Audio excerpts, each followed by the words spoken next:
Bonjour à tous, la question du jour sera: faut-il manger les animaux? Dans les années 60, Brigitte Bardot a lancé un appel à la télévision où elle dénonçait les conditions d'abattage qui sont absolument infâmes. La plupart des gens, voilà ce qu'ils ont fait. Ah, c'est pas vrai, c'est pas vrai. Avec l'arrivée d'Internet, la communication a été facilitée. Il y a des gens qui ont repris le flambeau, on va dire, qui ont dénoncé ces conditions d'abattage et d'élevage dégueulasses. Les premières images de cruauté animale que j'ai vraiment vues, c'était sur Internet. Donc dire qu'on était très mal informés, qu'on n'était pas au courant, moi j'y crois moyennement. C'est plutôt qu'à mon avis, les gens, ils ont fait « Ah, non, c'est pas vrai, c'est pas vrai ». Il y a quelques années, la télé, elle a dénoncé ça. Donc on a vu des images à la télévision, les abattoirs et tout le bordel. Et là d'un coup c'est bizarre parce que les gens qui étaient comme ça, d'un coup ils ont fait Oh mais tiens c'est bizarre, je savais pas tiens, c'est la première fois qu'on nous en parle. Ah bah oui avant, on était drôlement mal informés. Est-ce que les gens ne savaient pas parce que ils savaient vraiment pas? Ou est-ce que les gens ne savaient pas parce qu'ils avaient pas envie de savoir? Bon, on sait tous plus ou moins que la télévision c'est un petit peu la cervelle des gens. Ne serait-ce que d'observer la situation actuelle. Il y a quelques mois, c'était la mode des gilets jaunes, tout le monde était dehors, et là, à l'heure actuelle, la télé dit « restez chez vous », les gens sont chez eux. C'est quand même amusant de voir à quel point la télévision, ça influence les gens. La télé nous dit comment penser, la télé nous dit comment agir.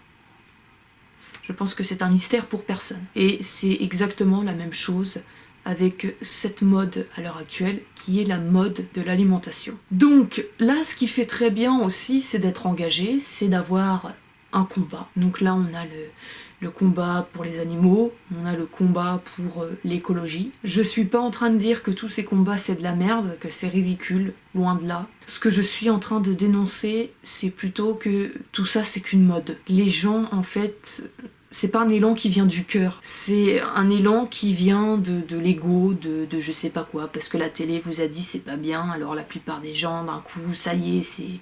La télé dit c'est pas bien, donc c'est un combat qu'il faut avoir et il faut être comme ça. Puis en plus, ça marche très très bien, parce qu'ils sont très doués dans la manipulation, et ils vous manipulent en vous faisant culpabiliser. On va vous dire que si tu bouffes des animaux, c'est que t'es un connard qui limite égorge les animaux, que si t'achètes pas bio, t'es qu'un gros connard qui a été répandre des pesticides dans les champs, et que t'es un gros connard qui prend pas soin de ta santé, donc que tu vas crever. C'est cool la façon dont ils font se sentir les gens, hein. T'es un buteur d'animaux, t'es un buteur d'environnement, et non seulement t'es en train de te faire crever. Et le truc c'est que ça fonctionne très très bien. Pourquoi ils font ça? Parce que moi je suis persuadée que tout ça a été mis en place parce que ça représente une nouvelle forme de business. On va te vendre de la nourriture qui est beaucoup plus chère, on va te vendre des conneries et des formations, mais pour moi tout ça c'est des modes, c'est du business, c'est rien d'autre. Et la plupart des gens sont influencés par ça, parce qu'ils sont complètement paumés, et qui se font influencer, manipuler, comme de la pâte à modeler quoi. La télévision, les médias, les industriels, on en fait ce qu'on veut, quoi. C'est un petit peu ce que je dénonçais avec la façon de ce qu'on a de s'occuper de nos lapins. Enfin oui, je pense que la plupart de nos discours sont des discours qu'on n'a même pas pensé. D'où l'absurdité de la chose. Donc, on va en venir au fait, faut-il manger les animaux? Je pense que cette question-là, c'est une question qui est très très personnelle.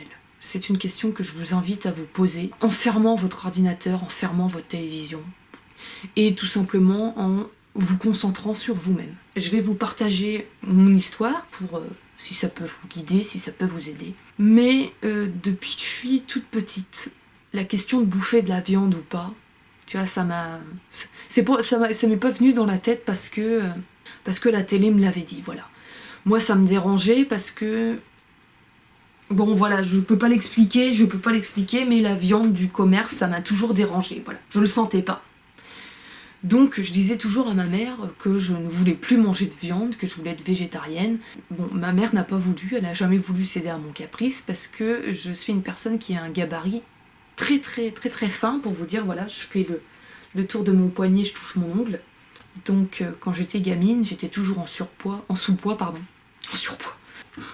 Bon alors super, j'ai fait un faux mouvement, je me suis déglingué la lèvre, donc s'il y a du sang, bon bref, pas grave. Bref, je disais oui, quand j'étais plus jeune, j'étais toujours en sous-poids, donc pour ma mère, arrêter de me faire manger de la viande, c'était tout simplement du suicide. En continuant à grandir, bon bah j'ai vu, comme je l'explique dans une autre vidéo, mon petit témoignage, les conditions d'élevage, ça m'a tout simplement dégoûté, je trouvais ça infâme. Donc vraiment, j'ai pris la décision d'arrêter de manger de la viande du supermarché.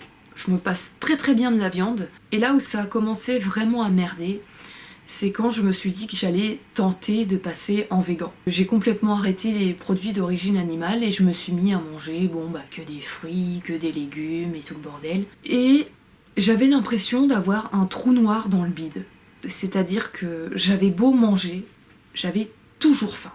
Mais toujours cette sensation de faim. Et pourtant, je suis pas le genre de nénette, même si j'ai un petit gabarit, à manger une bouchée, tu vois. Je suis une très très grosse mangeuse. C'est horrible comme sensation, où tu manges, t'avales des trucs, tu remplis ton estomac, mais t'as encore faim. La sensation de faim, elle disparaît pas en fait. Donc je me gavais, je mangeais énormément, je me faisais des grosses purées avec des grosses patates qui sont censées bien tenir au ventre.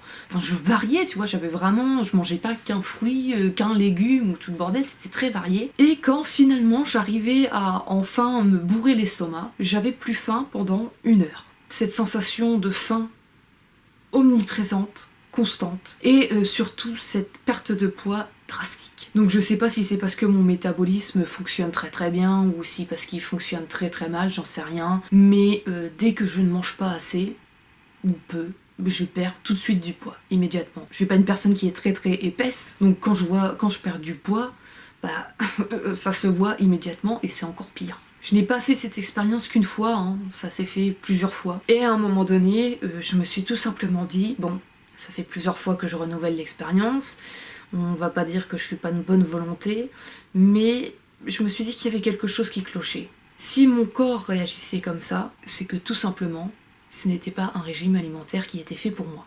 Voilà où je voulais en venir depuis le début. Je suis persuadée que nous avons une intelligence du corps et que notre corps sait très très bien ce qui est bon pour lui. Contrairement à ce qu'on va nous faire croire. On va nous dire que si tu veux prendre soin de ta santé, faut que t'écoutes un connard qui va te dire ce qu'il faut que tu bouffes. À la limite, si tu veux écouter quelqu'un, bah écoute-toi toi-même. Mais bon, évidemment, dans notre société, c'est très très mal vu. Très très mal vu d'avoir une relation saine avec soi, parce que sinon, ça veut dire que t'es un égocentrique, un égoïste, un mec qui pense juste à sa poire. Ou une gonzesse. Voilà. Donc dans le sens où c'est très très bien foutu, leur manipulation, on va te faire culpabiliser, et en plus on va te dire qu'il faut pas que tu t'écoutes, parce que bah, sinon t'es égocentrique, et puis en plus, bah, t'es une merde, tu connais rien, t'as pas fait d'études. Ah non mais attends, il y a des mecs, c'est des experts là-dedans, c'est des experts dans la nutrition, ah bah oui, ils savent, ils sont cultivés, faudrait vraiment être con pour écouter son corps, plutôt qu'écouter un mec qui a bac +8, ou qui est un expert. Bah oui, toi, pauvre gueux, pauvre débile, tu sais pas comment ton corps fonctionne. C'est vrai que c'est bien connu, c'est les autres qui savent comment tu fonctionnes. Et oui, voilà, c'est aussi simple que ça. Moi, je me suis fait prendre au jeu. Voilà pourquoi je me permets de faire une vidéo aujourd'hui. Je me suis fait prendre, je suis tombée là-dedans. J'ai voulu imposer à mon corps un régime alimentaire qui n'était pas adapté pour lui. Voilà, je pense qu'il y a des personnes qui ont un organisme qui peut très bien supporter le véganisme, et d'autres, au contraire, qui ont un métabolisme qui a besoin de produits d'origine animale. Bon, après, si tu veux manger de la viande et tout le bordel, tu peux le faire, mais fais attention de ne pas acheter de la bidoche qui provient d'un élevage où ils ont été nourris avec de la merde, où ils ont été traités comme de la merde. On peut tous faire attention à ça, quoi. On peut le faire dans le respect, déjà dans le respect pour soi-même, parce que ce que tu bouffes, c'est pas de la viande, c'est pas des nutriments, ce que tu bouffes, c'est des antibiotiques et des OGM. Donc déjà d'une, tu te respectes pas toi-même, et tu respectes pas la vie qui a été butée, hein, parce que c'est pas tué, c'est même pas sacrifié, c'est du massacre, c'est un génocide. Tu bouffes de la mort, quoi. C'est tout. Tu bouffes pas du vivant, tu bouffes de la mort. C'est tout ce que je voulais dire. La conclusion, écoutez-vous. Arrêtez de vous faire influencer par les médias. Faites-vous confiance un petit peu. Votre corps sait parfaitement ce qui est adapté pour lui. Donc respecter la nature, respecter l'environnement, ça veut dire aussi se respecter soi-même. Parce que qu'on le veuille ou non, on est quand même des êtres de la nature, on fait quand même partie de la nature. La nature est à l'intérieur de nous, et là ça a été la preuve flagrante avec mon corps. C'est que mon corps, ce n'est pas une machine à qui je peux imposer ce que je veux parce que ma tête m'a dit que ça faisait bien, parce que voilà, ou je sais pas quelle autre connerie. Hein, mon corps c'est une machine biologique qui a des besoins naturels. Quand on dit retour à la nature, bah, c'est être respectueux de l'environnement, être respectueux des animaux, être respectueux de la vie, mais aussi être respectueux de sa propre vie. C'est tout pour cette vidéo et on se retrouve la prochaine fois. Allez, salut!